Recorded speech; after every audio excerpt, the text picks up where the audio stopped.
Esports Podcast, Noun. A 2-hour-long video full of banter and nonsense where the guests are only introduced halfway through and the outro makes you think your internet's died. Huh. Right, this is going to be another episode of Daring Minds with me and Gio here, and our guest for this one is going to be Chobra, who is, if anyone knows old school League of Legends, and they used to watch Korean League of Legends, he was one of the main faces on the broadcast, as well as Monty and Do. It wasn't just them, believe it or not. And then he's also a veteran in esports, so he's done things like, he actually briefly even did Counter-Strike when he came over to ESL, he did Dota, obviously StarCraft is a game that's in his wheelhouse, but in more recent times, he is doing Valorant now, and unsurprisingly, he works in the Pacific League. So I thought, in light of the Paper X run and like the EDG thing where they're blowing everyone's minds, let's have someone from the Pacific region to talk to. And by the way, in case people want to know the most absurd origin story of all time, just go, I'll link it, just go watch the Summoning Insight episode where we just did recently, where we had him on and he explains how he got into esports. Like essentially, without telling you the whole gist, Gio, he actually literally was like almost like a stalker fan who heard that there was an MLG in New York where he was living at the time, and he just went near the event. He had no access to get in, and because they were into Dr. Pepper, he just had like a filmed himself like drinking loads of Dr. Pepper. Anyway, I'll leave it there because already you're like, what? Yeah. How does this possibly end with him getting a job? Go find out. You deserve. It's like a Black Mirror episode or something. It worked out in the end. That's all you need to know. As soon as you said he was like a stalker fan, I was thinking like, did he walk so that the Uzi tree guy could run? In a way. Is that where this is going? In a way. Yes. Exactly. But this way, he definitely had that level of passion. I'll give him that. Okay. Right, let's get into it then. So obviously, in our last episode where we had Sean Gares, we came to the point where the playoffs hadn't yet begun, so we had the initial storylines, but we hadn't seen some of the teams play. So one thing I want to do actually initially, Chobra, is we had a lot of talk on the last episode. Like Sean Gares was incredibly impressed by EDG. He actually says, no joke, like he claims he's not even hyping them. He thinks that core in like a couple of years could be the absolute best team in Valorant, and he did think the Can guy. He actually picks him as the best player in the world. He said mechanically he's unbelievable, and I have to say, if you check out the stats, even though they got eliminated, it's pretty bonkers. So what are your thoughts on EDG? Like, did you have any expectations coming into the tournament? Have they exceeded them? Are they as good as you thought? I mean, I think they absolutely exceeded expectations, especially just because, I started watching them last year when they had a chance to enter the LCQ for East Asia. And at that time, it was really just like, we heard all the rumors that they were like stomping scrims across Asia. And we were like, okay, like how good could they be? And then I watched like some of their, own regional and like national tournaments. And I was like, okay, they're mechanically good, but I mean, they're not really getting the whole macro. They're not getting the meta. And that's what we saw when they first entered the international scene as well. Like even in the next couple showings as well. Can was always good, but then I think even he himself, I absolutely agree, upgraded like a ton here at Masters, like even during Masters. I remember looking at one of the stats that I forget who posted it, but they were talking about like true first kills versus true first deaths, like basically first kills that aren't traded. Right. And he just had like 10 times the amount nearly. Okay. Like that's like just the insane amount of duels that he's taking and then getting out, mostly because he's using the operator.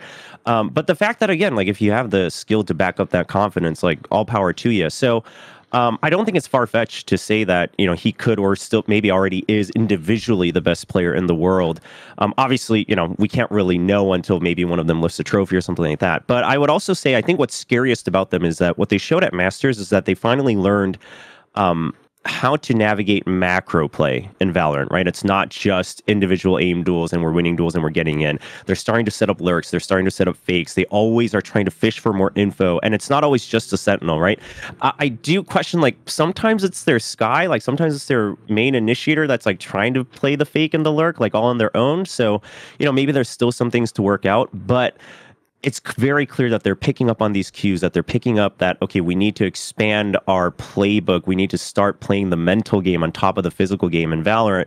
And so I think if they continue on that track, absolutely, I think they could be one of the scariest squads ever in Valorant.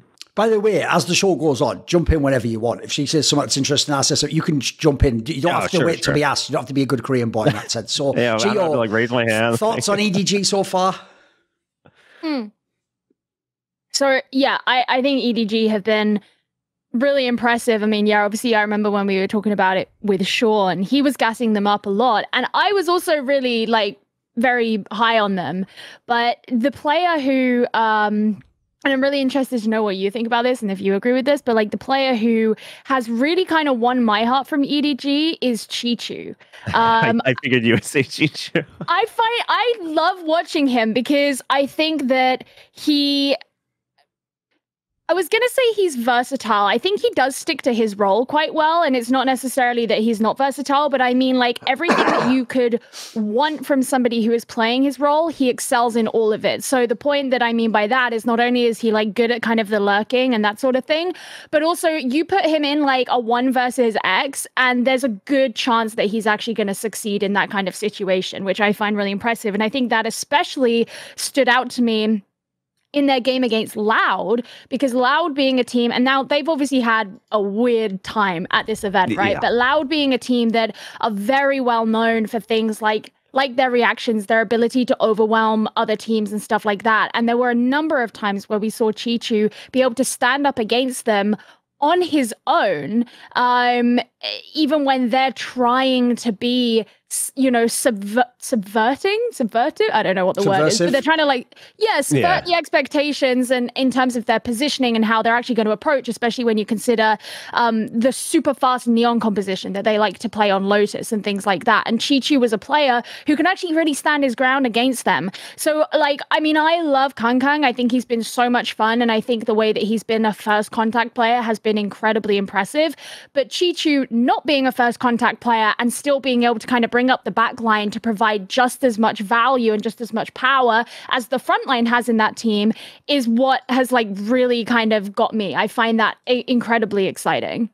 Yeah, I mean, I would agree with that. I think the best way that I would put it is basically Chichu being that reliable allows Kangkang to continue to be that first contact player, right? Because he knows that even if he does fail, like, someone's got his back. And then I would say, especially because you mentioned Loud, I think that series was the one that everyone looked at and said, okay, we now see why Kangkang kept saying in the interviews, like, it's not just me, it's the entire team. It's not just him being humble, which obviously is credit to him, but also, like, they all showed up that game, right? Like, nobody was fragging out. Smoggy was setting up his teammates a lot, things like that. And then Chichu, of course, has always been kind of near the top of the scoreboard as well. So, yeah, I would agree. I mean, Kangkang obviously steals the show just because of mechanics and operator skill, but I think Chichu probably maybe improved the most from last year. To me, like, nobody still showed some good moments last year as well.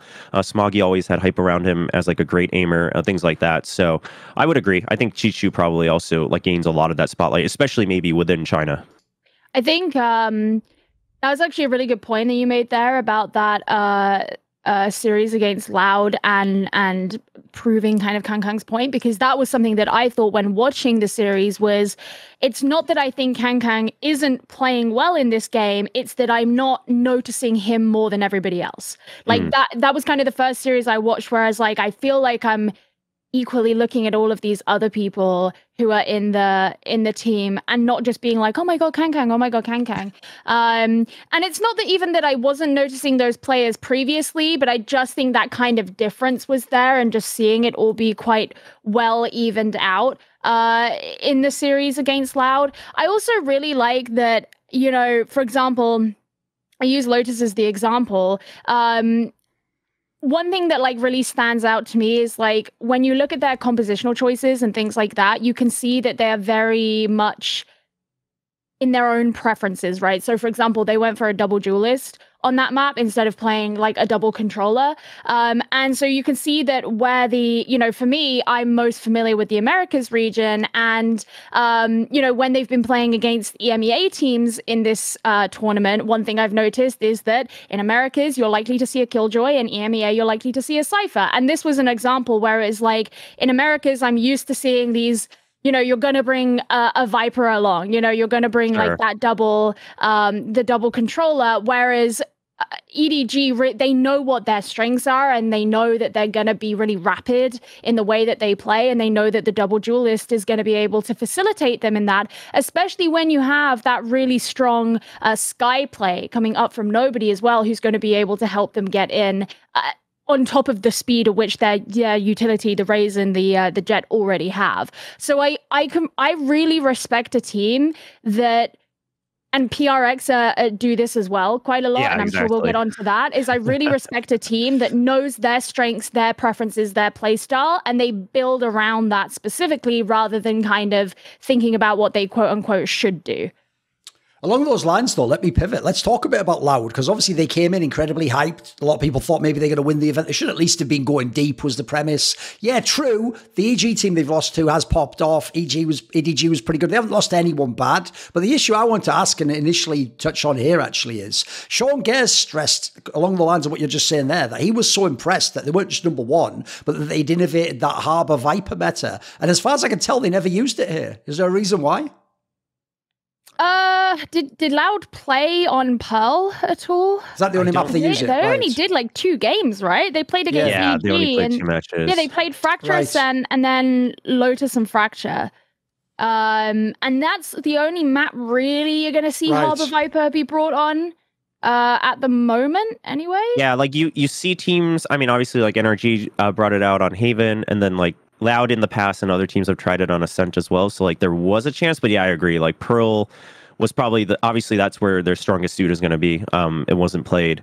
And then neither was Haven. And then Ascent was played against EG, but they went with a more standard comp there as well. So, yeah, I mean, it also just felt like watching Loud, just something about like, it seemed like they started to kind of go back to very old Loud, where like people like Les, etc., felt that they needed to make something happen like individually, instead of just really relying on their own trades and their teamwork and their fundamentals that they have always been kind of known for ever since winning champions. Obviously, you know, roster change in between.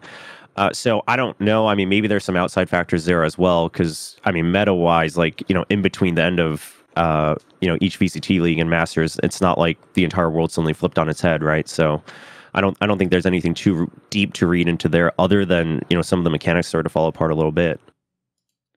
I mean, the thing that I found really strange about watching Loud at this tournament is that, and this was something that we spoke about with Sean, was the fact that Loud have always been really innovative and they've been very adaptable.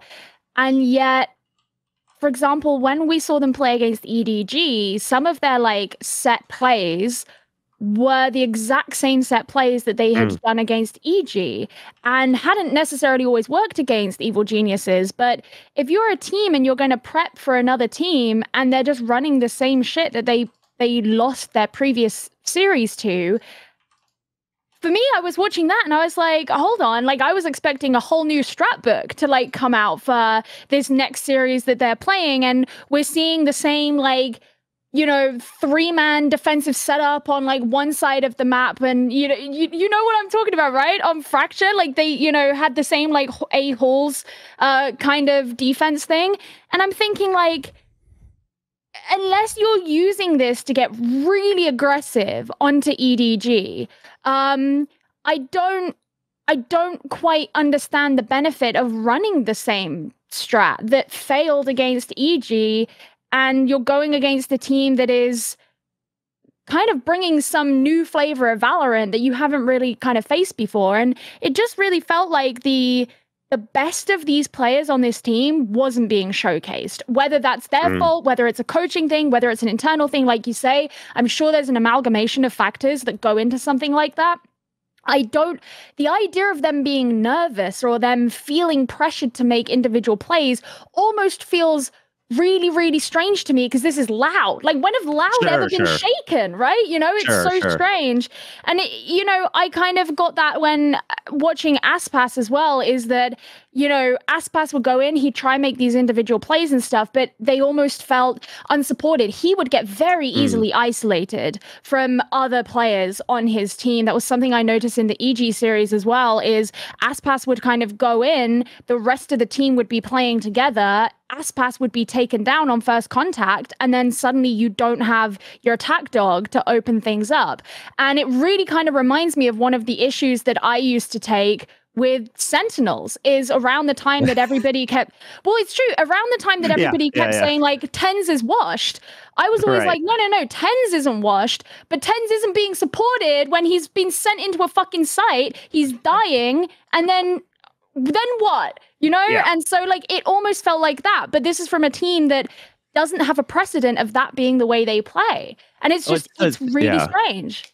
It's actually, it's funny you mentioned Sentinels, because it's actually how I feel. I'm sure we could get into, you know, all the way for a whole episode on this one, but it's the same way I feel about how DRX uses Foxy9, right? Is that he has all this mechanical skill and they don't quite set him up in his style. They try to set him up in his own style and it doesn't work out. Obviously, that team has their own slew of issues to figure out. But I totally agree. It's funny you mentioned that about Aspas, because on the Korean cast back at Lock-In, we used to joke about how, okay, like Aspas and Kawanzin, they're like this new best couple in Valorant. Like they're always together. If you see one of them, you know the other one's around the corner, like vice versa. That's how they used to always play. That's how they continue to dominate the beginning of Americas as well. And then the Korean broadcast, I wasn't on during the Loud matches, but they mentioned the same exact thing. They were like, where's the other pair? Like, we're only seeing either just Kawanzin or just Aspas. Like, what's going on here? Because they used to work so well together to set each other up for trades and, you know, for heals or flashes or things like that. So, yeah, I mean, I'm not, obviously we can't know the exact reason, but I do agree, right? Because this is not a team, it's not like it's not like Sadok's not used to leading a team like this. Obviously, he's been doing this for a while. He's made it successful and things like that. But one thing I totally agree on is I think that has been the clear difference between whether it's Loud or any of the other teams that have now been eliminated. And then I'll even say like top four, right, including NRG, is that these were teams that, despite the tough schedule, continued to adapt, whether it was within each game or into the next match. Like somehow they're able to still pull another rabbit out of the hat. And that's what has now distinguished the top teams in the world versus not here in 2023. Yeah, and I've wondered, like, I don't know, because I don't feel like Loud have necessarily played cockily overall. I think that especially in the EG game, like, because I made a video about Evil Geniuses, and I remember one of the things I specifically said was you can still see how the two teams respected each other, right? Like, but at the same time, you then had those plays like Tooheys in fucking a lobby on a Sen, and Jorgamo like backs up into him and he spends the whole time, like, how long is it, like 10 seconds staring at him with the crosshair. Jorgamo sees him and he reacts faster and Tooheys dies. And you saw his reaction on stage, right? And he was obviously like, and Sadok was laughing about it. He was like being jovial about it. But Tooheys like literally was just, he just looked so done. And it's like, well, with all due respect, why are you being really cocky? You are not in a position to be cocky about it. Like, I understand that Loud are the team where you're probably used to being in that position, but your performance at this event so far and in that series so far, you're not really in that position to be really cocky about it. And it kind of gives me that sense that Loud are probably just as surprised as everybody else that they haven't done as well as they thought they were going to do at this event. I don't think they know how to not do well at an international event. I mean, what I would just throw out there is the one thing people are forgetting is this is not actually the Loud that won all those tournaments in the past and was in the finals. They have different players. And one of the problems is, this is a concept we have in Counter-Strike as well, is until you've been on the top team at the big LAN with the real pressure, no one really knows if you're going to live up to it. You know, it's all well and good doing it regionally. That's like half precious here. But like, this is the whole world watching you. Like, I mean, they did it a lot. Well, they obviously didn't win, but like, and I know Lock-In's not quite the same, but it's still, if you want to talk about being on a very big international stage and stuff, like, I know it's not the same because I don't hold Lock-In. Sure. I know the Fnatic fans will be very pissed off for me to say that, but I don't hold Lock-In and Masters to the same regard. But the environment is still the same environment. Sort of. Yeah, but I will say, I think... And it was in their home country, though, to be fair. There is that, so they did have a massive home field advantage. And then I would also say maybe they even benefited more from the fact that the meta hadn't quite stabilized yet, even within each region, right? So any fundamentals, any individually or team-wise, maybe they're benefiting more than some of the other teams. And that was one of the events where we saw, like, okay, any team that kept their core got deeper into the tournament, right? 3 or more players, and then any team that had more changes obviously kind of started to fizzle out, and we know why, because of the time that they spent practicing. So I think there were a couple things that went their way. Again, not to take away from either Loud or Fnatic from that event. I do agree, and if anything, the way I would agree with you, Gio, is that I was actually surprised Loud did so well at Lock-In, right? Because with 2 new players, despite some of the experience they had, I was like, yeah, I mean, I was just like, okay, I mean, sure, like, you still have the core, obviously, like, people like Aspas, unless they're very mechanically talented, but at the same time, like, the way they performed so well, not just in comparison, but the way they performed so well, I was like, okay, this is like still the Loud that we're used to seeing, the same style, the same typical executes, but the way they kind of change up how they do trades, it's very trade reliant, it's very duel reliant, with the aims there to back it up. Okay, like, maybe Loud will continue to do well, like, maybe this team can continue to do well in 2023. which was not what I was expecting going into Lock. And I was more thinking like, okay, they'll still be strong, but they'll probably need a little time to figure something out, et cetera, et cetera. I think I didn't expect Loud to beat NRG at lock-in, just looking at the bracket now. I think that's the point in the... I mean, yeah, Gen G and K-Corp. Yeah. Okay, yeah. Okay. But I think, the NRG game is probably the one that surprised me at the time. But I guess it's because their performance since then has been really good. But then I guess, you mentioned the settling of the meta, and I suppose it is reminiscent of early 2022 when it was Optic who were innovating on the meta. And then, the next event comes along, and I suspect it was Copenhagen rather than Reykjavik, because Reykjavik was a bit earlier in the year, where actually, like, suddenly everybody else is sort of, they've met that meta that Optic innovated, and they have also then had their own innovations on that, and suddenly Optic aren't necessarily the heavyweights anymore. And it's probably a very similar thing. By the way, here's the thing, Chobra. No Koreans are watching this, mate. They all watch the Korean content. They're not watching something in English. So even though you are Korean, spoiler, I'll give you the setup right. Gio is actually a certified DRX hater. She doesn't think they're legit. Doesn't even think that last run last year was that good. Like it was an overperformance. So I think they're overhyped. Yeah. So give me your honest thoughts on DRX, Chobra, because this wasn't such a great showing, No, it wasn't. It was outright. I mean, I think it was disappointing for most fans. It was right about what I thought it would be personally. Right. So it's funny you say that. It's funny you think they're overhyped, because I get a lot of flack if I ever say this even off broadcast, but I actually think like Mako's pretty overhyped. And a lot of people are gonna hate on me for that. Dare you? The reason He's I think the one player I defend. But here's the thing. The reason I think Mako's overhyped, and I think this is why, it's the same reason that I think a lot of people are overhyping DRX, is I think Mako's an absolutely amazing player. He's kind of similar in the fact that, similar to Chichu in the fact that you can trust him in a 1v, multi and things like that. You can trust him to clutch, you can trust him to anchor. But to me, being someone who you can trust as your last line of defense is not as good as someone who's going to be the one throwing the curveball to your opponents, right? The one who's being proactive to make changes, etc. Now, some people that have heard this argument have come back to me and said, well, maybe that's just because DRX doesn't allow him to play that way, which, yes, maybe that's what it is, because obviously Mako used to play duelist as well, so he knows how to be aggressive, he knows how to kind of mess with the enemy, but that's where I think he's a bit overhyped, and then it goes to the entire team of, like, at some point I'd rather see a team who's failing sometimes but still has the potential to be a champion, right? Who's leading the meta. So I mean, I'll just go outright and say it. I think in the current form, I would say if I had to hedge my bets in the next 5 years, which team will lift the trophy first internationally, T1 or DRX, I would lift T1 like by a mile.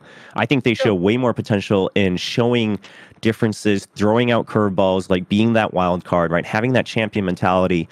And this was, I had made a video about T1 talking about this, was that just the way they play, like if they fail a duel, they don't shy away and just go back to age-old defaults and, checking every 20 seconds with utility. They just say, no, it's fine. Like they cheer each other up and say, go do it again. Like go for the duel again, right? I'll set you up better this time. Things like that. And it's like, at the end of the day, this is an FPS. And I think that's what's plaguing DRX a bit, is that they're again, we don't know the exact details. Are they doing some of the classic Korean, like stick with the standard meta and iterate, essentially, from MOBAs and stuff like that, right? Exactly, but it works in MOBAs. And it works in MOBAs and RTSs because those are true just number games, right? When you hit someone with a certain item, you know exactly how much damage you're going to do. But in an FPS, you can say that, but if they just click your head faster, you are dead, right? Like that's like the difference. And as per yeah, one of the StarCraft old StarCraft pros and current StarCraft commentators, JYP, actually joined the Korean broadcast for a little bit this year on VALORANT, and that's one of the things he said he had the most trouble with. And he came up to me and he said, what's crazy is when I cast StarCraft, I know exactly what's going to happen when 2 Marines go up against 10 Zealots. It doesn't matter who's playing; like they're just not going to win. But then in an FPS, one guy can be left against 5, and he could still win. And I don't know how to commentate this. And I was like, you know what, you're right, like. That's just the pure difference of an FPS. That individual skill, that day's condition, anything like that could totally flip the table on its head. And I think that's the biggest thing DRX is struggling with. And a lot of people thought Foxy 9 entering would change that, and it looked like maybe it did in the beginning for a little bit at Pacific. But then as soon as it started to fail, I noticed a couple of games where they started to really let him out to dry. Like he would go for these aggressive peaks and no one would follow. And I was like, literally, if you just followed and if you just traded that kill, like even if Foxy died, like you win this round. And this was specifically on Bind, if anyone wants to go back and look at it. They literally go for the same exact default for like all 12 rounds of the first half. And Foxy's the only one trying to do something different, trying to go for a peak, and no one supports him. And I'm like, well, then, like, why are you even playing him? And which is why I said I think I actually agree that they had a better chance with Zest in the finals weekend of Pacific and even at Masters Tokyo. Because if you're going to play like that, you might as well play with the guy who understands the mission much better and plays, you know, agents that support that a lot better, which Zest does. And so they did. And you know what? Like, result-wise, they do look better with Zest, which is nothing against Foxy and nothing against Zest, but it's just like, you got to pick and choose. So if you want to play safe and you want to be maximum top 4 at best in the world, then sure, like, play with the core 5 that you've always had. But if not, like, I'm not saying it has to be Zest, but it has to be somebody. Somebody has to go and somebody else has to enter that. Yeah, maybe more than one, right? Bring in new blood that's willing to challenge, willing to take some risks, because that's how you play an FPS, right? I feel like you just put into words so much better than I ever have, like, all of my feelings about DRX. Other than, I mean, I understand your point about the Marco thing. I think I have always defended him because I've been like, look, when the round inevitably goes to shit, who's going to be the person doing the most to clean it up at the end? It's him, like, you know. So it's like you're saying the same thing about him, but making the argument to the flip side, which I actually completely understand. I think that's completely fair. The argument that I've had with DRX in recent times is I think that the only way for them to have a hope of winning something at this point in Valorant's life cycle and going forward is to blitz the roster. Like, maybe keep a couple people, but I don't think, and it's not that I think that the roster is bad. It's that because the roster has been together for such a long time. Like, the core of this roster, they've been together for such a long time that they have their MO, and their MO doesn't work anymore. And like, I think they are too regimented, which is essentially what you were just describing. I absolutely agree with you on what you said about Foxy 9. Like, that was one of the hard things to sort of watch in their game against the game against the Evil Geniuses in the group stage is that, you know, EG, who are like very good at encroaching upon people's space, and DRX, it is like a chessboard. They're like, here is your space, here is your spot, here is your spot, here's your spot. Foxy 9 is the only person, especially on a defensive side, who is actually going to like make the effort to go and do something. And it's like, okay, cool, well, he's just collateral damage. And like you said, trading in an FPS, one of the most important concepts that you can have, especially in an early round, is trading. If you're doing something that has no trade potential, don't fucking do it, right? So like, it's sort of like he would like go in, and it's like on another team you would succeed on these rounds so many more times. And yeah, that maybe does fundamentally mean that his playstyle is incompatible with the rest of the team, and that's why you're saying that, you know, the team looks better with Zest.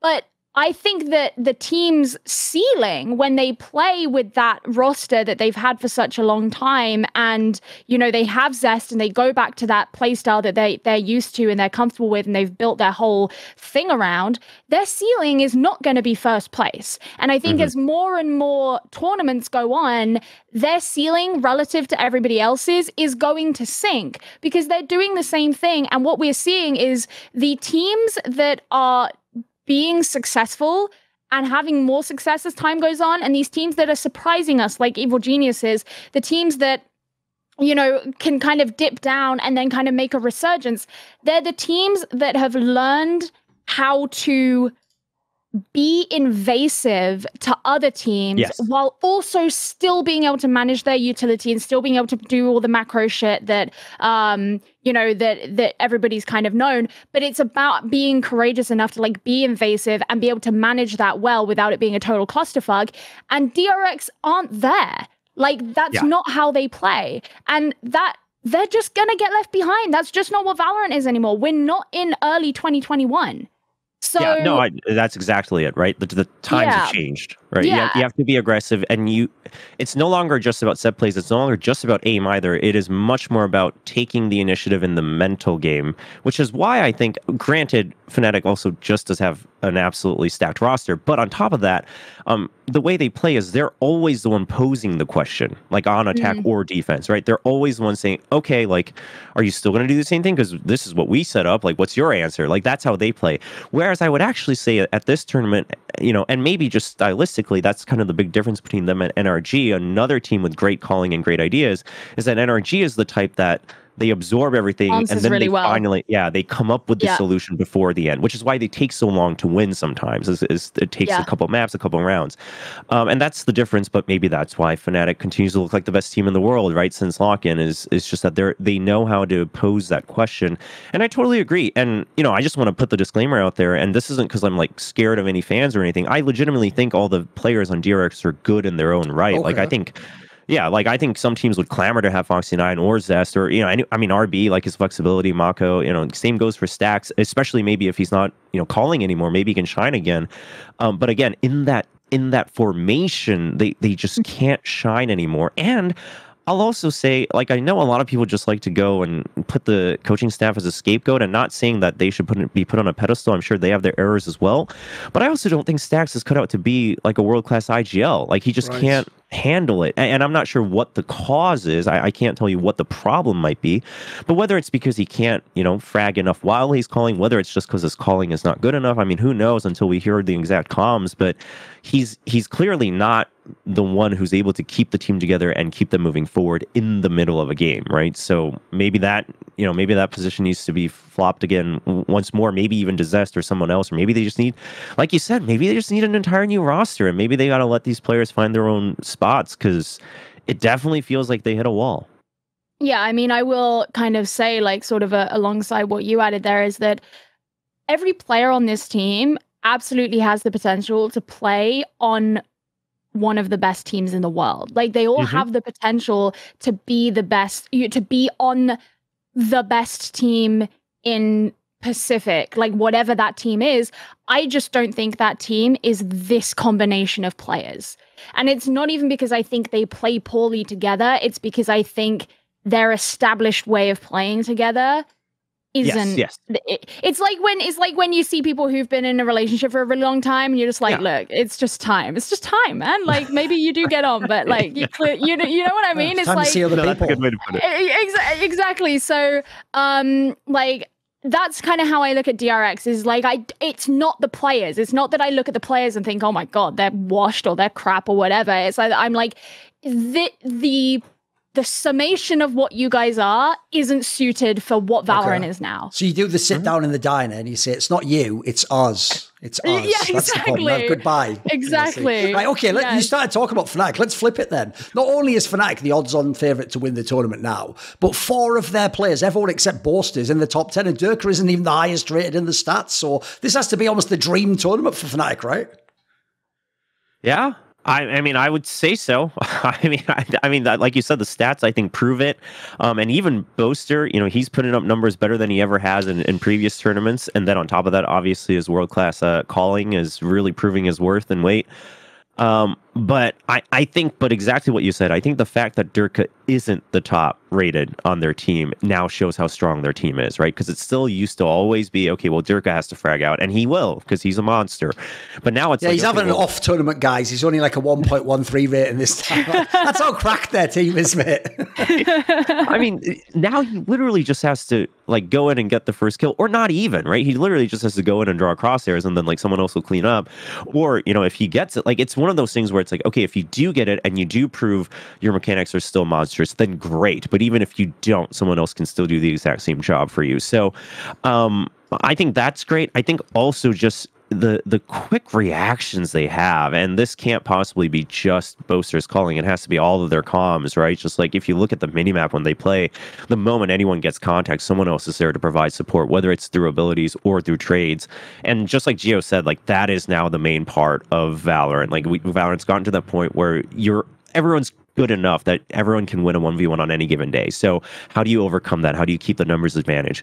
Fnatic understands this very well. But on top of that, I think it's really just the prep they do, like in again, being on top of the mental game, the meta, and being the one who's always posing the question. That's how I felt when they were playing when they were playing, I think it was Lotus against EG, just the way they were playing, like they were always trying to guess ahead of time what EG was going to do, and then set up in a way that would pose the question of, okay, well, EG, we've stumped your first plan. What's your backup plan?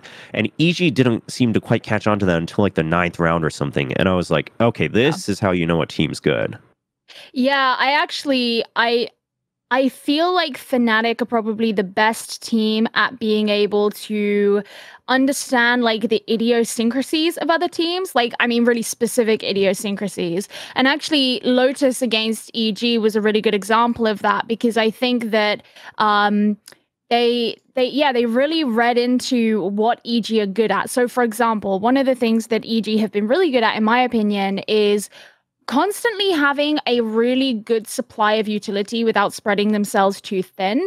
And Fnatic, like, this was almost like a mental thing, I think, because Fnatic kind of managed to frenzy EG into a position where EG weren't just constantly spewing out utility. They were kind of trying to win things through positioning and movement in a lot of cases, which I think was part of the reason why they didn't win that map, because it just wasn't the playstyle that had been working for them. Because then you go to Fracture and EG were like back on that. Yeah. But I think Fnatic also, like, for example, there was one round, and I wish I could remember what number it was. I might have written it down. Round 6, where I think EG were on their attack and they were trying to engage onto the B side, and Alfire was kind of like hidden in a little spot on like the mid area by the revolving door, and Demon 1 just kind of like dashes in and Alfire catches him out. And that doesn't sound like a very big play, but to me, I watched that and that was like, Fnatic knew 100% that EG were going to do that. Like, they absolutely knew that they're going to send Demon 1 in. He's a really good, like, kind of first contact. You know, Demon 1's an interesting kind of jet player because he's either lurking or he's, like, in first. There isn't really an in-between. And they absolutely knew that they were going to send him in first because he can get 1, maybe 2 kills to open up the site. And also knew that EG are quite intuitive with the way that they think about where other players on the map are. And so if they didn't already think that there was going to be somebody in mid, then they weren't going to check it. And that's exactly what happened. And so Alpha was able to get, I think, 2 kills from that position purely off the back of knowing that the likelihood is that EG weren't going to check that. And that's not a comment on EG not doing their due diligence as in general. That obviously kind of lacked it. But it's the fact that they just knew that very specifically and idiosyncratically, the way that EG were going to play would have involved something like that. Because otherwise, that's quite a risky place to play, or you almost certainly know that you're going to get traded out. And Alpha didn't get traded out within the first 2 kills in that position because it took EG by surprise. And so I think that that was just something that they were really good, because I think Fnatic also, for example, they know that EG, one of the things that I think EG have done really well against other teams in this tournament is that ability to force themselves onto a site and pressure individual players on the site. Like, they don't kind of hang back and try and set up a site. They're like, no, we're going in and we know where it is that we're going to kind of starve you of oxygen, right? So what were Fnatic doing? Well, they were also playing really kind of far forward. They were willing to take brawls very close to, you know, very far forward on a defense. So for example, if we're talking about like the A site on Lotus, then I'm talking about near rubble, right? And they wouldn't give EG any of that space for free. So I think that Fnatic are just, they're really good at understanding specifically what a team likes to do and then adapting themselves around that. It's not necessarily like there is this one Fnatic playstyle that they apply to everybody. They are really, really adaptable and happy to kind of, I don't know, just like shape themselves around whatever it is their opponent is doing. Yeah. Is Fnatic going to win the tournament? I think so. I mean, you say, are they going to win the tournament? I'd be surprised if they didn't. Yeah, I mean, especially because now that they've gone on from the upper bracket, they have 2 bans, right? So they're going to ban Pearl, and if EG comes up, maybe they ban Fracture, right? And Paper X comes up, I mean, maybe they even ban Bind, whatever. But they can just ban out, you know, the map they don't play, and then their opponent's strongest map. And at that point, it's like, okay, can Fnatic really lose? Because, like, you don't really have a weak point anymore.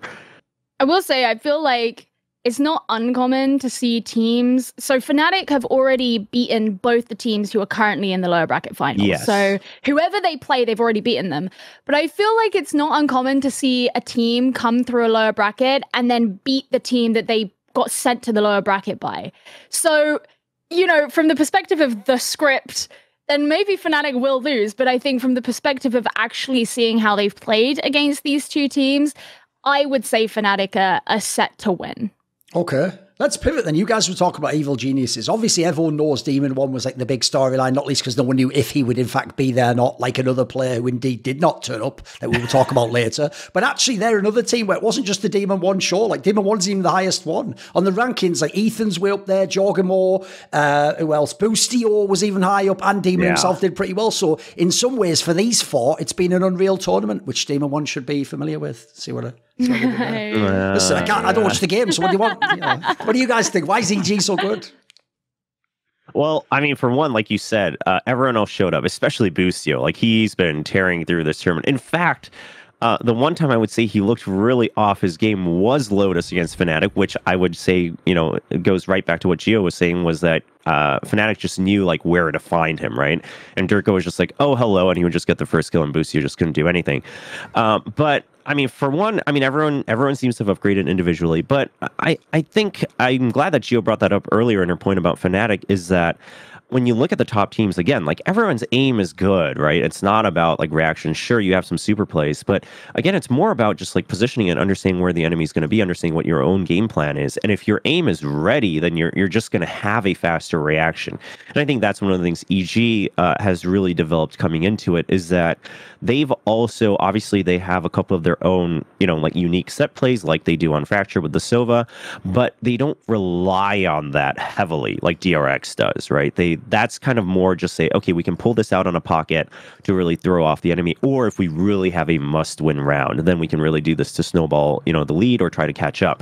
But otherwise, they're always trying to fish for information and then target the weaknesses of their enemies, which allows, again, their players to just have better aim. Yes, they've had a couple lucky breaks as well, you know, in a lot of their matches in a couple rounds where they have, you know, insane clutches or just on a timing, things like that. But that happens to everyone once you go through the entire tournament. And I would just say, I mean, it's really props to the entire team and the coaching staff of, you've clearly done your homework on how other teams are playing, or at least how other teams are understanding the game. Less so maybe their like exact set plays, but more so, okay, this is their interpretation of like Fracture or Lotus or, you know, any other map. And then you say, okay, with our composition, what can we do to break that? Because you're not going to, you know, flip your entire comp within a week or something like that prepping for this tournament. So something, you know, whatever it's been, and clearly it's been a work in progress throughout the entire season, because it's really started to shine, you know, near the end as they qualified for Masters Tokyo. But I do think it's a team effort of understanding that you're trying to break the enemy rather than just focus on your own perfection of play. So it's really interesting there, actually, kind of what you mentioned about like not being able to flip a comp within a week of a tournament, because I think that one of the crazy strengths that Evil Geniuses has is the fact that they brought in this Jet player who is also one of their smokers. Sure. And the fact that their Raze/Flex player, I guess, is also a smoker. And that gives them such crazy flexibility in the compositions, even though they're not changing their composition every map or anything, but the compositions they can prepare. So, I mean, yes, their best map by far and away is Fracture. And on Fracture, Demon 1 plays Brim, right? Yeah. And so most teams don't have that option. So many teams are limited in their compositional choices by the roles people play. And Evil Geniuses are in this really, really unique position where they kind of don't have that, because they can play double duelist if they want. But even if they're not, both of their duelists can also play smokes.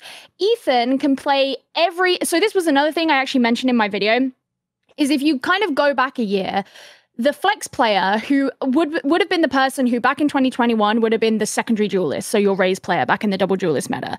Then it became the flex role, because you would typically also play things like KO, a couple of the initiators, and then maybe Raze on a couple of maps. So you were responsible for both of those roles. The thing with Jorgamore is that he he doesn't have to choose between being the initiator and being the secondary duelist, because Ethan can cover all of those initiator responsibilities. So Jorgamo is not being, it's not like, oh, if Jorgamo's doing this on this map, then we have a gap here. Or if he's doing this one, then we have a gap here. There isn't the gap. The gap can be filled anywhere. It's like you literally can just be like, okay, well, we know that this person can do this thing, this person can do this thing, this person can do this thing. There is always someone to fill every single one of those roles and double up if you need it to. And that puts Evil Geniuses in such a monumentally valuable position that I really think more people need to be talking about how much that puts them ahead of a lot of other teams. I think it was their game against DRX where I noted that, like, on DRX, it was literally just Foxy9 who ever played a jeweler. He only played, I'm pretty sure, Jet in that whole series. And in EG, you have a completely different story. So straight up, that sets them up for real greatness in that sense. I think also as a team, they don't rely on set plays. They do exactly what you just said, where they have a really, really good fluid knowledge of the way that other teams are playing, or the way that kind of like habits that people like to do. And they are very well rehearsed in how to deal with those. And you can tell that when they do that, so let's say they're in a post-plant situation, they don't break communication at any point. Nobody does anything that you can tell is a Hail Mary. Like everything, even if it's a risky play, it's still a group decided risky play, if that makes sense. Because sometimes you see a player who will like take a swing, but it's a calculated swing based on something that they know. I think that Ethan has done an incredible job of setting up either of the duelists for being able to push anywhere. His initiation utility has been absolutely fantastic, and he's also very good at managing it over the course of the round, so he's never running out. Like, you're never left in a position where they don't have anything. I think that there are certain areas like that I notice, and I will give an example, where EG are just really good at like taking a certain part of a map. So the one that I have noticed a lot is on Fracture. It doesn't matter if they're on attack, it doesn't matter if they're on defense, it doesn't matter if it's a post plant, whatever it is, EG are remarkable at taking control of tower on the B side. And that is like such an absolutely, paramount part of the map to have control of if you want to control that side. And EG, they've done it in so many different ways. They've done it in ways where they use 4 different people's utility. I mean, when they were playing against Loud and they trapped Sadak in there by using a fault line, a dart, paint shells, and then they had nanos go off. Sadak backs out onto the site, and then they use a Hunter's Fury, so they trap him between the Hunter's Fury and the nanos, and he has no choice but to die. That may have been something that was set up in advance, but you'll never see him do it again. Like, that'll be the one time that they've done that. And then they'll do something similar, like the next round, or they'll be able to take that space by just sending Jorgamo in, or they'll send Common with like a shock dart and he'll just like swing and take it, And so they seem to be relatively unlimited in their ways of doing things that they know they can do well, and these spaces that they can take, and they're not afraid. They haven't really been afraid of any team. In fact, the only team that I've seen them look even remotely close to shaky on is that Lotus map against the Lotus, Fracture. Against Fracture, against Fnatic, where they just seemed like a little bit not themselves. But I just think that EG like really have come in with this playstyle of like take space, and they know when they have the opportunity. Like, again, back to their Loud series that they played, you compare the way that Evil Geniuses took control of mid to how Loud took control of mid. It was night and day. Loud were not, they would not push into market. Loud didn't take space. They just rotated through mid kind of cautiously. Whereas Evil Geniuses are like, cool, we're going to take this space. We're going to set up our jet to lurk here. We're going to hold these angles so we know you're not coming in through cat or top mid or tiles. Once we know that's safe, then we can go off into our sites that we, know that we want to go poke around on, get some information on. Cool, we've done that. It's clinical. And Boost Yo is also just a player who I could talk about until the cows come home, because he is so dependable. And actually, he was someone who I really, really noted back in Lock-In, because when they played on Pearl, he, in my opinion, I think Evil Geniuses and Cloud9 were two teams that I noted this really, really highly on, was the kind of solo Killjoy B-site hold. He was extremely good at. And so the fact that, you know, that he kind of showed that back then, and he's still just as consistent in this kind of slightly changed meta, in these different maps that Evil Geniuses have been playing on together in a slightly different roster now. Like, he is an insane player. And even just in his reactions, you can just tell he, like, just thrives on the energy. Yeah. He's like, he's always screaming at, like, pitches that adult males can't hear. Do you know what I mean? Yeah. Like, no, we always joke on the Korean broadcast that if Busio's face is getting red, they're gonna win, right? Because he's really firing up. Right. Starts to really heat up like a balloon on the camera. Yeah, exactly. And I think that, you know, I want to say it wouldn't surprise me if EG are an emotional team. We just haven't seen the negative emotions yet, because clearly positive emotions really fuel them. And I actually think that the introduction of Demon 1 onto the team, because when BCJ was on the team, I actually felt like Jorgamo was a really lackluster player. Like, I was like, where's his spark gone? Because back in 2022, I thought he was pretty good. When Demon 1 came on the team, Jorgamo has been on fire. And so clearly there are players on this team that are affected from like a mental or a mood shift, right? And whatever that is, I don't think it's that Demon 1 playing well directly means that Jorgamo plays well, but clearly there is something about it that makes him feel like on it, right? If I had to put my money on which player I think is probably the least like that, I would probably say Ethan, and this is purely based on reactions and things like that. He always seems very level-headed in anything. And also, like, you know, you can't forget that Ethan he's played on the international, like, you know, the first time he was on an international stage for Valorant was quite some time ago now, back when he was on 100 Thieves. So, you know, there is kind of that, but I really feel like this team are feeling themselves, you know? Yeah.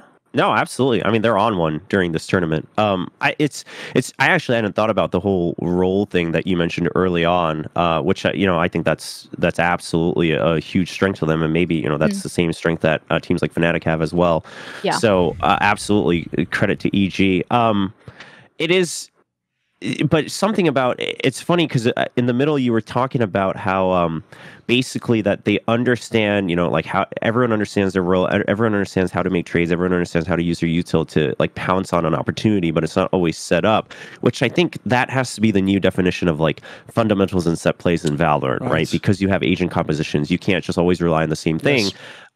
Yeah, which is again, I mean, we keep going back to it, but because they've been the shining example of it, that's the stark difference to DRX, is that DRX comes with the exact playbook, whereas EG says, okay, well, we have this play. It's funny you mentioned that Hunter's Fury thing, because I noticed it during the game of Fnatic, that Fnatic kept respecting that as soon as Hunter's Fury was up. They were like, okay, well, this might happen, and it just never did.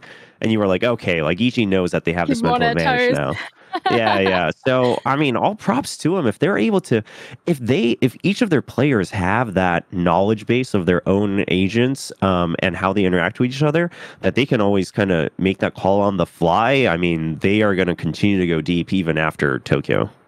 Okay. Right, one thing I will say on that angle, that makes me wonder if actually, because obviously Termi is the coach of DRX, if people don't know, this was a player from 1.6. He's an old Counter-Strike player, and as you're saying in Counter-Strike, there's no different character, so you can play the same playbook. It's more logical in that game. By the way, Gio, if we did indeed do an enormous Boostio episode where we talked until the cows came home, that would be a big milk episode. Just a little piece of lore for you. It's old. You have to know. You have to follow her. Such an old reference. You have to follow her Instagram from years ago to know what I'm talking about. Whatever. All the real fans know. All the real heads. Right. Okay. Go on. I just actually want to just add on to the point previous to that point. Is that don't forget that Potter is the head coach for EG, and she's a Counter-Strike background as well. So like, there's that, you know, and she's been able to innovate off of that very well. And technically she's Korean in a way. Yeah, she is, right? And so a lot of the Korean fans are like now like clamoring like, when is Potter going to coach a Korean team? Like, Potter's clearly like the best coach. But it is, I was reading, you know, some might call it a mistake, but I was reading Reddit, and someone was talking about, obviously, trying to give credit to Ziggs as well, right? Who joined the coaching staff. Oh, the old CLG guy from League of Legends. Yeah, the old CLG League of Legends guy. But as soon as I read that, I was like, okay, regardless of exactly how much weight this holds, I can start to see it, right? It's the way they play their game is very MOBA-like at times when they go for these set plays, right? It's not always telegraphed, but it's very much like a team fight, right, with different abilities. And I'm like, okay, well, yeah, this mix between Zeke's and Potter seems to be like a really big key behind EG's success. So, I mean, maybe that's what it is, right? Maybe it's having that experience, of an FPS, but then having someone else who can bring in a new angle, which, like Thorin said, maybe that's what DRX is missing, because their entire coaching staff is carried over from their CS days. And I know they're great. I've heard them talk about, the previous metas. I've heard them talk about the downfalls of DRX previously as well. They all know what's going on. It's not that they're not blind, they're not dumb, but like you said, maybe it's just been too long being stuck in the same old thought process. I'll actually give you a quick analogy here. If people don't know, one of the most famous pieces of trivia about CSGO, the game, is that the game began with NiP, the best team, winning 87 straight maps of play in a row. Now, what people don't know... What does that sound like? Well, what people don't know is that is actually credited in part because whereas you had the top CS 1.6 team brought their whole lineup over, the top Source team brought their whole, they made a mix. They had the stars from 1.6 and they had some role players from Source, and it meant that basically by the time they even began playing competitively, they'd melded the two and they each sort of understood the language of the other, whereas the other teams that went the more harder route, it took them a while to adapt. So I think you might even have a logic there, Chobra, because the thing I always say is when I watch Valorant, I've watched Counter-Strike for 20 years, mate. Yeah, I can look at the execute and the trading and stuff, but actually the other element to me is way more like a MOBA. It's way more in line with how Overwatch was played, for example. So that was obviously an FPS that had MOBA elements. To me, I do think you need to have some of that understanding. It's all well and good. There's some very good CSGO teams. Essentially, some of the players from NRG are all from CS, etc. They're doing a great job in their own way, but I don't think you can just by default expect the Counter-Strike players to be ahead. They're ahead maybe in the aiming the mechanics area and the trade concepts, but as you say, the MOBA aspects and how you fight with the abilities and with your teammates, that seems way more in line with games like League of Legends, quite frankly. I think that's sorry, go on. No, go ahead. Okay. I was going to say, I think that is a really interesting point, because when you think about how Valorant was in 2021, it was a lot more set everything, especially in the Astra Viper kind of meta, right? Set everything up, be meticulous. Whereas now, after you mentioned the sort of team fighting in League of Legends thing, I was like, you know what, you're right, because those team fights, so much happens and it's so quickly, but they're extended, right? So a lot of that has to be information that is read, processed, and acted on in a very short amount of time based on specifically what is happening as the consequence of each subsequent action. You can't predict everything that's going to happen in a team fight. You can have a good idea of what it is that you want to happen. And like you said earlier, numbers, what something can and should be able to do. But just because of all the different moving parts, there's always a chance that you will have to change something in the middle of the team fight. And so I think that probably is a good allegory for what the really successful teams in Valorant are being able to do right now, is they kind of go in with their idea of they do their information gathering, they find out what they can about positions, what everybody has available, and then we make our educated guess and we adapt as we're going, and we keep communicating so that we ensure that we are still getting on top of whatever the situation is in each passing second, if that makes sense. Yeah. Plus, and I think go on, Chobra. Go on. Yeah, no, I mean, it's also just a matter of, again, I think the stark difference between Valorant and CS being that there are characters, right? There are these agents, so that not every opponent you face is always going to have access to the same amount of tools, right? So you have to be able to adapt to different agent lineups, and then obviously different buys each round, et cetera. And sure, metas take place, et cetera, but then even different styles. Maybe some team like Loud likes to put Sadak on, over by, tower, but maybe some teams like to put their Raze there. And if it's a Raze, they get out of that situation, right? They blast back out, and suddenly that set play doesn't really have the same effect that it might have against someone else who can't. So being able to kind of think about these quote-unquote character counters, right, to each other live during a game, again, that is a bit of a MOBA aspect, more so than a traditional FPS.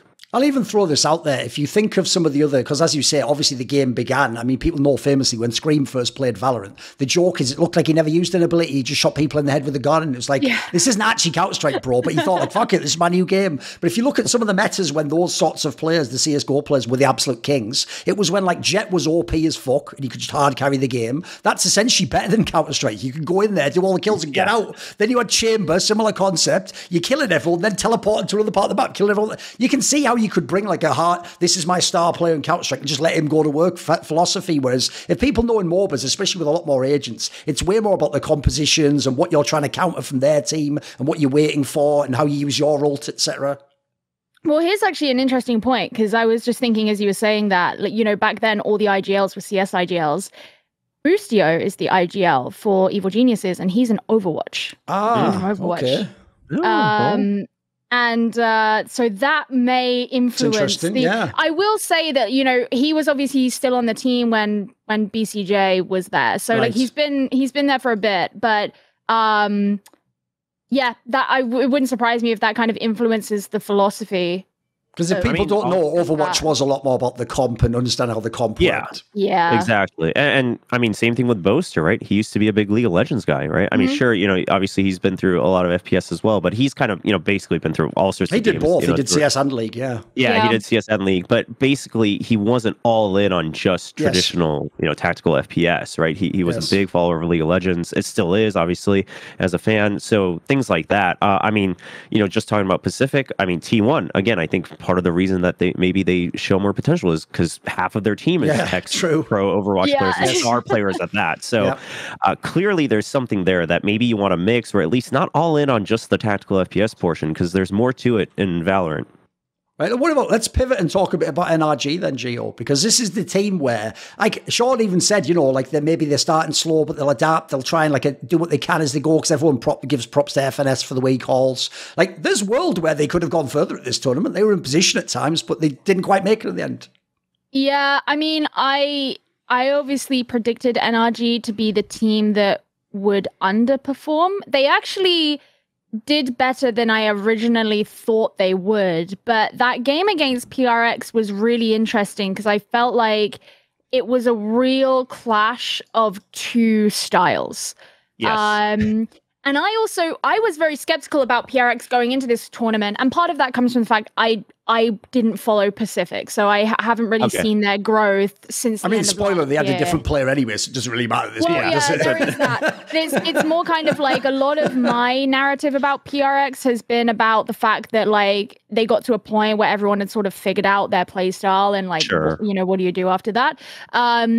But this was a really interesting one for me, and I actually think that the point that you made earlier, Chobra, about how NRG is a team that you kind of see they're usually not going to be like the best early on in a series or early on in a map. They kind of get better. Like this was very indicative of that as well. I will say that I thought that Ardis came out in this series swinging, which I was really happy about. I was super happy about that because I really like Ardis and I really liked him on FPX, and I feel like on NRG we haven't seen him at his best, or like when you compare him to like other Jet players and stuff like that, I feel like there's always been something that's not quite as, he's not putting him in the Hall of Fame in the same way as some of the other players. And I watched this series and I was like, oh my god, yes, that's the artist that I wanna see play. I think that this was another series as well where you kind of saw that like regional or sort of characteristic difference in compositions also make a difference. Again, NRG came in with you know, the double controller, whereas PRX were really heavy on initiation, and they were just like, we're gonna like ram into you, we're just gonna ensure that we can basically take the shortest route possible to you and do what we can with that. But yeah, I think that NRG, you could see that they had an understanding that in order to stand up to PRX, they were going to have to be aggressive. They were going to have to like kind of like go forward and sort of put themselves out there a little bit more. But I think just with how well PRX played and how good they looked, they just kind of got the one up on NRG in that sense. I don't know if I've kind of answered the question by speaking more about PRX than about NRG, to be honest. Yeah, I think so. I like you said, I think at the end of the day, it was absolutely a clash of two different styles, right? One that's just very aggressive, and then one that wants to wait, absorb all the information, and then start to strike back in the later part of a half. I will say, for one, I think on Bind specifically, I actually think NRG made all the right calls they possibly could have with the information they gathered each round. And literally just a couple of those rounds, like PaperX just popped off, right? Like Forsaken gets an ace, like Jin gets a 4K, things like that. And it's his like second ace of the series, might I add. His second ace of the series. And it's like, okay, well, things like that, like even Finesse could not calculate for, right? It's like what do you do against that? Like he just starts to pop off. Because if you look at their movement, it's like, okay, this is literally the best decision NRG could make every round, and they still lose. So that's unfortunate. Curse of the in-game leader there, by the way. You can absolutely call the right player. If the players don't get the kills, you lose, right? Yeah, but at the same time, I will say it felt like NRG was actually kind of scared of PaperX, because I was casting this game in Korea, and on Pearl, basically, PaperX played exactly as we all thought they would, which is exactly how they played during Pacific. Even with obviously CGRS playing, their Asian composition was the same, and it was like, okay, they're like always pushing out a B main with 3 people on defense. You know that they're going to hide in that cubby, and you know you just have to throw your mollies in there and then smoke them out, and then you still have double controller. And it seemed like at times NRG was still scared of like them also pushing out of mid, which they do sometimes with the Phoenix, because that's where he shines. And it seemed like because of that, they would always kind of give up the space that they never needed to. And I wonder if they're going to kick themselves for it when watching the VODs, because it's just like it was very clear you knew what was going to happen, and yet you let it happen. And then at that point, PaperX kind of had the advantage of like, okay, well, do we push up even further? Like, you don't know now. So that's unfortunate, because I do think Pearl probably in theory should have gone NRG's way. But yeah, I mean, I think it's just a matter of like, I think it just goes to show how strong NRG is. That despite, I agree with you, I think they performed better than I thought, and maybe most people thought. Also, just them talking about the burnout, which I think is absolutely real for that squad, things like that. But they're still able to overcome this with the core that they have in Finesse, Crashies, and Victor, and then obviously, Sam and Artists, really carrying more than their weight at times, most of the time actually, in different series, both in Americas and here at Masters Tokyo. I just think it goes to show, okay, this is one of those teams that while they might not be the one leading, every time in terms of coming up with new metas, new set plays, etc., you just give them like a half, they'll figure you out, right? And if they maybe lose that series, they will come back and get their revenge, because now they've downloaded it. So this is one of those teams that you put them in a best of 5, you will always want to bet on them over the other team, because they'll have that chance to upgrade and level up. But obviously, they actually took a little bit of a beating here and there throughout the tournament. They got dropped to the lower bracket early on, which didn't really help them at all, having to play against Fnatic early on. So that's unfortunate. But I wouldn't take anything away from them, right? I think they just as much proved how strong they can be if they can overcome this with just kind of their pure core power, right? And even, just saying like, okay, our comp didn't work on Bind, let's try something new, and they still put up a fight, right, against PaperX. It's like, okay, come champions. I think I think you would, still be totally allowed to say that you think they're the favorites to win. I actually think that if they had been playing against an American team, they would have won this series, and actually probably a European team as well. And I think that, so for example, like you were talking about NRG on the B side on Pearl, and it really reminded me of a couple things I noted about their A site defenses on Pearl. So for example, they were kind of playing this defense where they would sort of sit in arch and get aggressive on A main, which worked really well in like the opening pistol in the early rounds.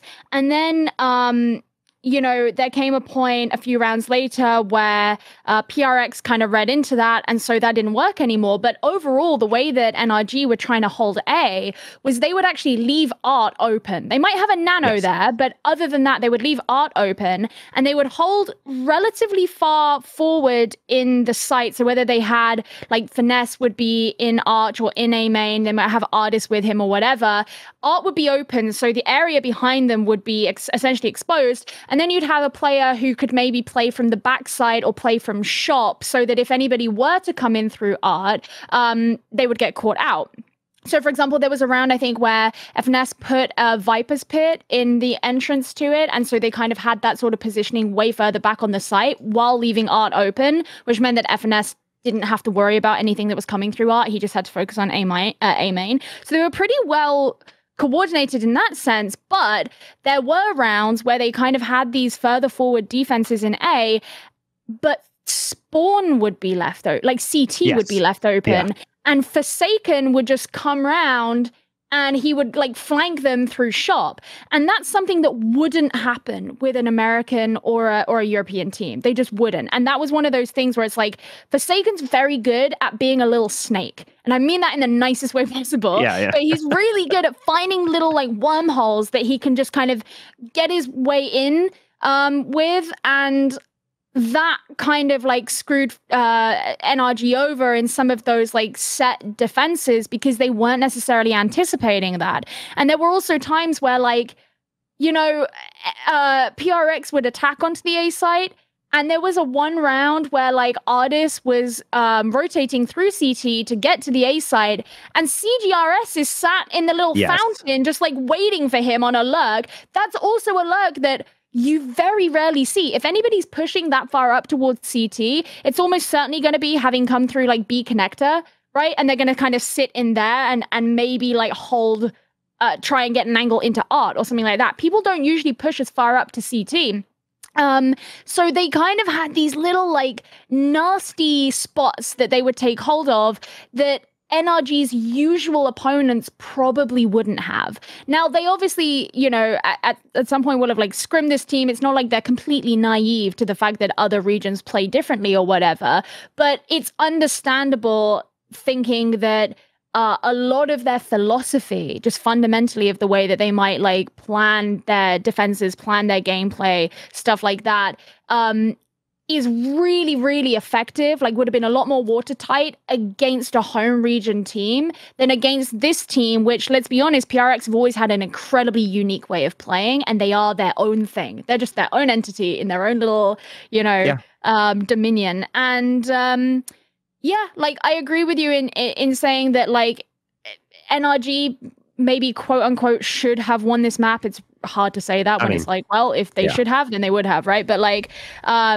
you know, seeing like Ardis and Forsaken having like the jet blades on the same round as each other and like the devastation that caused on both sides and stuff like that. Like they played really well, but I think it was, just a case of, like you said, it's one of those things where if this had happened in the upper bracket and NRG had been put down because of this, and then they came to face PRX later on in the bracket, NRG they'd be, all of those little holes would have been sealed, right? Yeah, basically the disrespect from PaperX to a certain extent, right, is what catches NRG off guard a bit, and which is one of PaperX's strengths. Yeah, sure. Yes. But before we potentially move on to PaperX, I do just want to say, to NRG's credit, one thing I know a lot of us, even on the Korean broadcast and obviously in the community, a lot of us like to just kind of praise like Finesse for his big brain, which by all means he has an absolutely huge one. But one of the interviews that they were doing, I think it was actually at the press conference after their win against Team Liquid, was when they were talking about how in one of the rounds, I forget exactly which one, but basically NRG put a lockdown for the retake on A, and Finesse actually hangs back on B and waits for the lurk from Team Liquid to catch him off guard. And when we were casting that in Korea, we were like, okay, so Finesse knows this is going to happen because of the lockdown. But then during the press conference, we find out Crashy's heard the enemy lurking from window and gave the call to Finesse to say, hey, I trust me 100% he's coming through B, so you just wait there. And so Finesse just has full trust and waits, and then he gets the free kill. So it's like, again, while Finesse is a great IGL, it's this core and the way they communicate and the way they're all giving information to each other that allows this team to continue to download their opponents. I mean, Crashies is nuts as well, so it's yeah. Right, let's do it. Let's do the pivot to PaperX. Obviously, one of the exciting teams to talk about because, yes, I'm sure NRG did see the top 3 of the tournament looming and they were looking for some action. But in the end, all they found was cigarettes and alcohol that day, I imagine. Yeah, from the 90s. You know what I'm talking about? Well, come on then, give us this angle. Because here's the thing, Chobra. The real story of this tournament isn't even Loud failing or Demon 1 and NRG. It's how the fuck did Paper Rex leave their stud new player not here because he couldn't arrive, bring in a sub, and then this guy isn't even playing the roles apparently he played before, the cigarettes guy, and they're just actually fucking popping off in the event again, and Paper Rex once again the ultimate dark horse team, right? Yeah, I mean, I'll be honest, like, I don't know, right? Like, I don't know. I mean, I'll be honest, like, I was on the same boat because I've watched Paper X through Pacific, right? And we were like, okay, it's not just something, but it's what something brings that allows the rest of the team to do. It allows Forsaken to start flexing onto these other safer agents. It allows Forsaken to not have to op, which we know historically he doesn't enjoy doing. And so this is what really upgrades his team. And then suddenly it's like, oh, something can't go. And we're like, okay, well, there goes Pacific's hopes. Like, Paper X isn't going to be in the same level. And in the beginning, they did look shaky, right? Even CGRS looked a little shaky here and there. But I think the biggest story was actually the fact that CGRS seemed to really regain his confidence throughout the tournament, right? So one thing I noticed was, if you look at their first matches in the playoffs, you can see that CGRS is very reactive. He's basically waiting for someone's call to go and provide support, to provide utility, things like that. And sometimes he's late, right? Or sometimes he dies on the rotate. And then you look at their match against NRG, he is proactively moving on his own. He's proactively making those lurks, right? He's going deep into, enemy spawn, things like that. And it's like, okay, he now feels comfortable enough to say, I belong on this team, I belong on the squad, I'm going to make my own decisions, I'm going to calm with the rest of the team.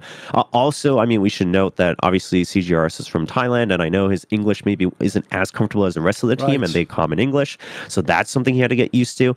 But the real story is, regardless of, yes, like CGRS has stage experience, right? Obviously used to play, now he's a content creator, but he's still a sub. I'm sure he keeps up his own practice and things like that. But all that aside, the fact that him, the rest of the team, and then Alex, with no other really supportive coaching staff, mind you, can pull this together in 10 days. That's some voodoo magic. And it was implied, remember, that they didn't even know. Like, they thought maybe there's something I would get there right at the last minute. So it's not even like they could have fully pivoted. I imagine they were sort of like half in, half out, Yeah, and then on top of that, like, CGRS, ever since Gecko's release, he's like, I'm a Gecko main, and that's like all he played, right? So like, the fact that they were like, okay, any map that can use Gecko, let's use Gecko and make it work, which, by the way, not an easy agent to just like plug and play into your compositions. And then other maps, do they just say, okay, in case someone like picks it, in case we can't ban it, like, hey, CGRS, we need you to play this. Forsaken, we need you to go back to the Jet, which I'm sure that's not a big problem, but it's just like, I don't know what it could have possibly taken for this team to do it. And then on top of that, they don't have a designated IGL. So this team is literally breaking all the rules of Valorant right now by not having an IGL, not having a full coaching staff, playing with a sub that's a content creator who mains Gecko, and then they're now in the top 3. And so, quite frankly, as the guy from Pacific, I cannot give you an answer. Like, I don't think there is a clear-cut answer, other than the fact that... I mean, Jing popping off like a motherfucker helps. Yes. So that's a big one, is that Jing is literally just fragging his heart out at this tournament, right? And his raise has always been good. So, just again, like, that's one of those raises where you're like, okay, you can prep all you want for it, but unless you, the first time you get hit by it, like, you're going to get knocked out, and you realize like how crazy his movement can be. Sure, there's all that. Forsaken going back to the Jet, obviously, sometimes that allows him to get more aggressive. But I really just think it's partly, I don't like to always rely too much on intangibles, but I think it's partly, like they keep saying in their interviews, that they just don't have any expectations for themselves, right? Because they're playing with a sub, so that helps. It takes a lot of the pressure off of them. On top of that, I think maybe the fact that they don't have a designated IGL is starting to help in situations like this, where it's just all just calming mid-round, right? It's all mid-rounding amongst the team, and the core is still there in terms of Forsaken, Jing, and Devai, that are kind of the 3 members I've been told that have always kind of been leading the comms. So, the fluidity can still be there with a new member. It's really just about the Asian compositions, which, I mean, hey, CGRS's Gecko looks fine, right? His util looks great. So, I mean, all credit to him, but I think them beating EDG is what really helped. I think them fighting another team that is very aim-based, that's very mechanics-based, and then they say, oh, yeah, no, we're still just as good, if not better. Yeah, like we can actually do this. And then they were like, okay, well, NRG, we've beat them before last year. We beat the same core, right? Our style works against theirs. Like, let's just do it. Let's just frag out. Let's just play some fun Valorant. And then that gives them the confidence to continue to have faith that, okay, we do our best in our own style. And it goes back to what Gio said, earlier on in the show about teams like EDG that develop their own style and understanding of their own strengths, right? And this is that team that says, we want to go hard, we want to go fast. They play Phoenix on Pearl. Nobody does that. Nobody does that. And they say, we're going to do that. And we're going to target B main as our main part of the map, which is like possibly the worst place for Phoenix to be with his curveballs. And it's like, okay, well, we make it work because, like Phoenix still has a wall, just like Viper. Like, I don't see anything that's different. And they just play with it. And it's like, okay, well, that's like a tempo that no one is used to. And you can watch it all you want again, but until you're that guy standing in the site trying to defend it, that timing is going to feel very different. I think for me, it has to be Forsaken's Odin on Bind. Like, as a jet as well, like it's just ridiculous stuff like that. I mean, I'm really glad to hear you say that you don't quite know what it is, because it makes me feel less bad about the fact that, like, I also don't know because of all those different things. I was gonna say, like, it makes sense that they've said that some of it is to do with essentially not having expectations, because that's one of the vibes I've gotten from the whole CGRS thing, is that there isn't a crazy pressure on him because he like, it's sort of like, well, I'm here, like I'm not, it's not that I feel like the guy who could have won the entire tournament is just, do you know what I mean? Like, no one's going to flame him, put it out he there, doesn't play as if he's going to ruin everybody's life if he doesn't play really well. He's playing like someone who's enjoying himself, and that's a good thing, right? But yeah, I mean, I think that, if you want to look at like slightly smaller things, because yes, it all comes down to the fact that they play their own game and they, lean into those things that they're good at. And I think one thing that, particularly someone like Forsaken, but Jing is in the same boat, is really good at is not just very fast engages, but really fast disengages as well, which allows them to play riskier. So there have been times where like Forsaken will be posted up really far forward on a defense. He might have like an operator and it's not even at like opping range. So like let's use Cubby on Pearl as an example on the B side as somewhere where he might do this. Like, he is ready to, in the blink of an eye, like dash away, have smoke ready. You even see him sometimes kind of using the enemy utility to benefit himself in those situations. So, for example, if there is like an attacker's Viper's pit Viper's wall that's already up, then he'll use that as an extra smoke to be able to facilitate his route out. And so he's very good at doing that. So in situations where you might look at another team and you're like, oh my God, this is risky because it's untradeable and, there's nothing to say you're going to get the 1v1. Even if he doesn't get the 1v1, because he will also quick scope. Like, he'll just spam op shots as well if he is playing with an op. Like, he's not necessarily going to be sat there, like, lining everything up. Even if he does miss it, the fact that he can get out so fast really benefits them. Another thing in terms of, like, their kind of, like, opening engagements that I think is really important or interesting about the way they play is Devi, and the way that he plays Skye particularly is... On a lot of other teams, what you'll see is the kind of Skye will be the supportive character who sends in a Hawk, the duelist will follow it in, and you still kind of play a little bit from behind. You might send in the dog, you might send in the Seekers, whatever, and you're still kind of doing it from shelter. Devi will double swing with a duelist. And the thing is, Devi is really good as well. So Devi double swinging, it's not just like, oh, I'm just going to be an extra body, but there's also a decent chance that he's actually going to be able to find something from that as well. And that almost adds like if you've just sent in a flash and you're also having this double swing with a duelist who's going to be aggressive, you're tearing the attention and the setups of the opposing team. Like, in a split second, they have to make a decision, right? And so it almost adding like 0.5 of a duelist in there as well, even if it's just situation dependent. But I think these things, like specifically, add so much pressure on those very specific duels or 1vx's or whatever it is. I suppose not 1vx in the case of Devi swinging with a duelist, but like, those engagements, it adds so much pressure on those that a lot of teams don't have to deal with other teams. And even if you're really, really mechanically strong, you're still kind of, to an extent, you're still disadvantaged because the contingencies that the PRX have are a little bit more than what you might have. Yeah. And that really, really helps facilitate those opening parts of a round and getting them in and actually allowing them to have access to what comes after that. Yeah.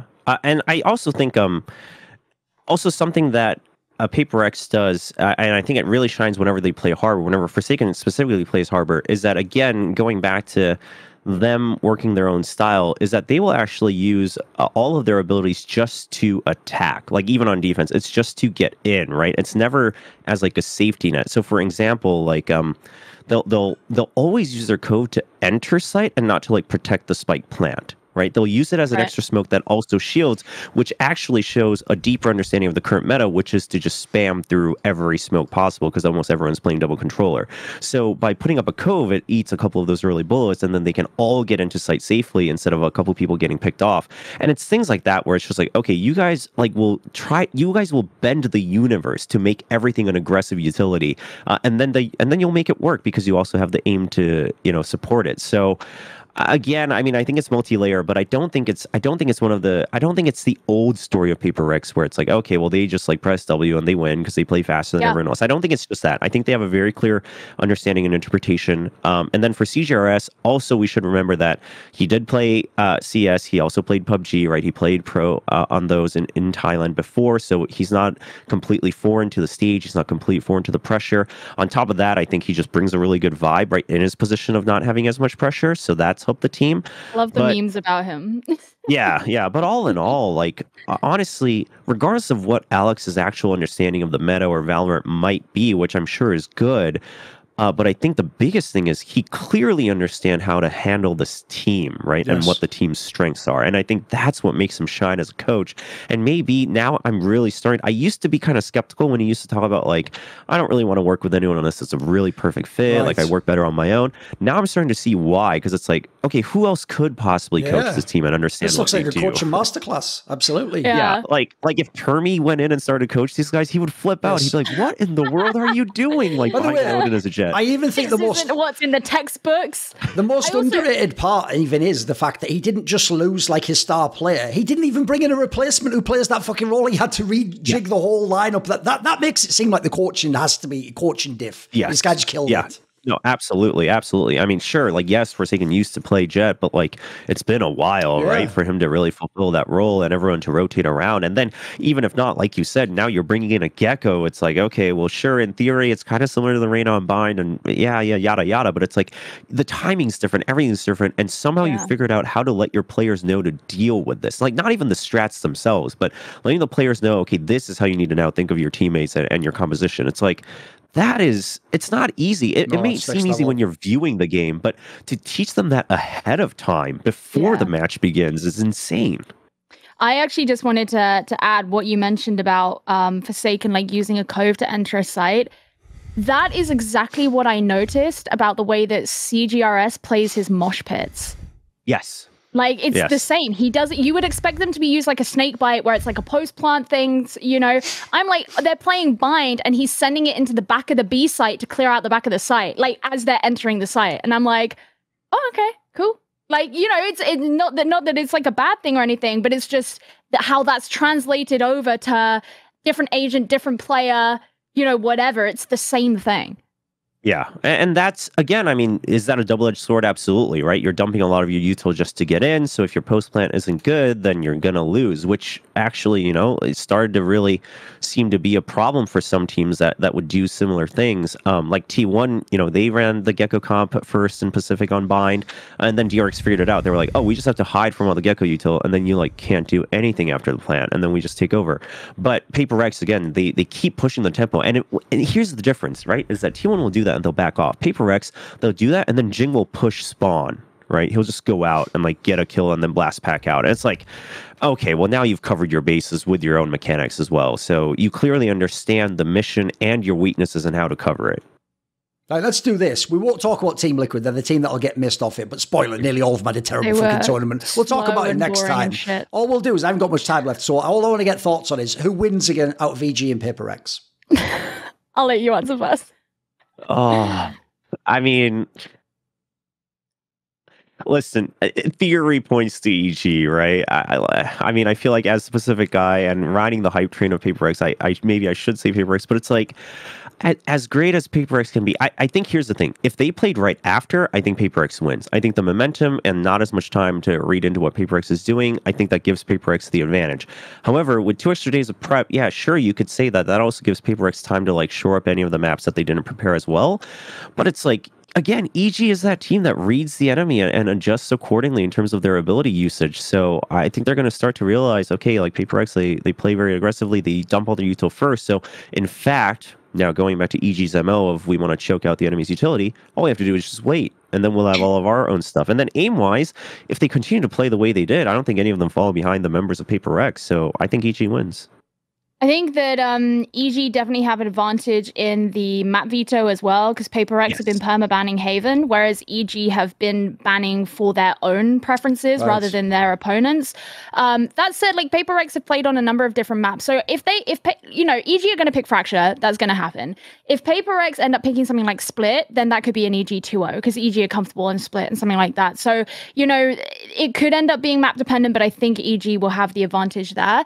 I think that there will definitely be points where Paper X really challenge EG just because of that unique play style. And I think that with the amount of lurking and finding these extra little spaces, I think that will really challenge Boostio particularly. And they may, and actually I think that's where the Demon 1 lurk jet will probably help them out quite a lot, because, and just his ability to be able to be a good lurker as well as playing aggressively, because I think they'll probably need that sort of versatility to be able to go against Paper X.